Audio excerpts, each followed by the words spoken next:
जो दूसरों के लिए गड्ढा खोदते हैं वो खुद ही उस गड्ढे में गिर जाते हैं करिश्मा मैडम। आपकी हिम्मत कैसे हुई हमारी देवी हुकुम के खिलाफ उल्टी सीधी अफवाहें फैलाने की? आप ना एक काम कीजिए करिश्मा मैडम, जेल वापस लौट जाइए। किसी बहाने सुरक्षित तो रहेंगी, क्योंकि अगर आप यहाँ रही और हमारी देवी हुकुम के खिलाफ आपने सपने में भी बुरा सोचा तो मोगरे की ये वसुधा सोलंकी आपकी नाक में दम कर देवेगी। फिर आप सपने में भी हमारे परिवार की ओर गंदी नजर उठाने की हिम्मत नहीं करेंगी। माफ कर दिया, हमको माफ कर दीजिए। ऐसा मत करिए चंद्रिका जी, हमारा करियर खत्म हो जाएगा। ठीक है, एक शर्त पर हमें बताओ कि ये सब करने के लिए किसने पैसे दिए थे?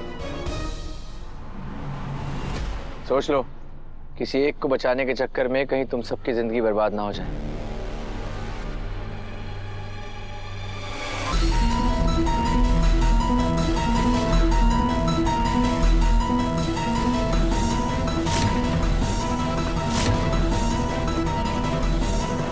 पकड़ो उसे।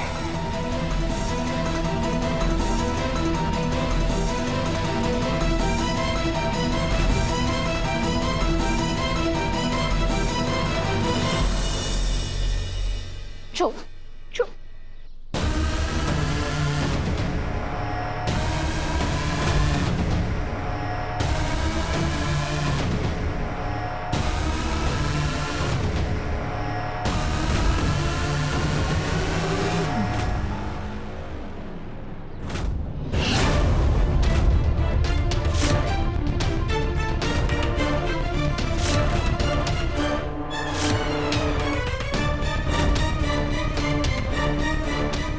करिश्मा मैडम, हमें गिराने का बहुत शौक है ना तुम्हें, पर देखो एक बार फिर से तुम फेल हो गई। चंद्रिका सिंह चौहान, एक प्लान फेल हुआ तो क्या? करिश्मा सिंह शेखावत हारना नहीं जानती। देखना, एक दिन मैं आपको झुका कर रहूंगी, आपको धूल चटा कर रहूंगी रानी सा।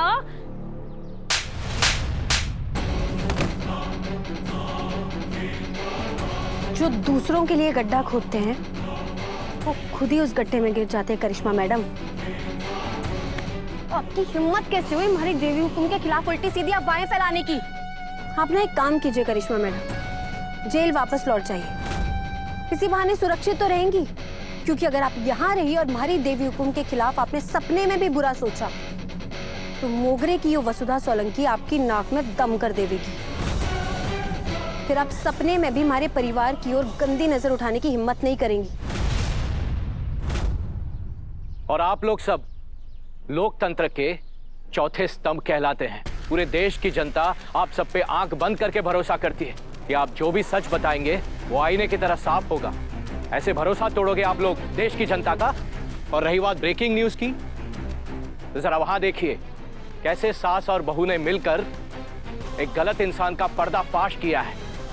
क्या आप भी आप कहेंगे कि एक सास ने बहू को अपनाया नहीं?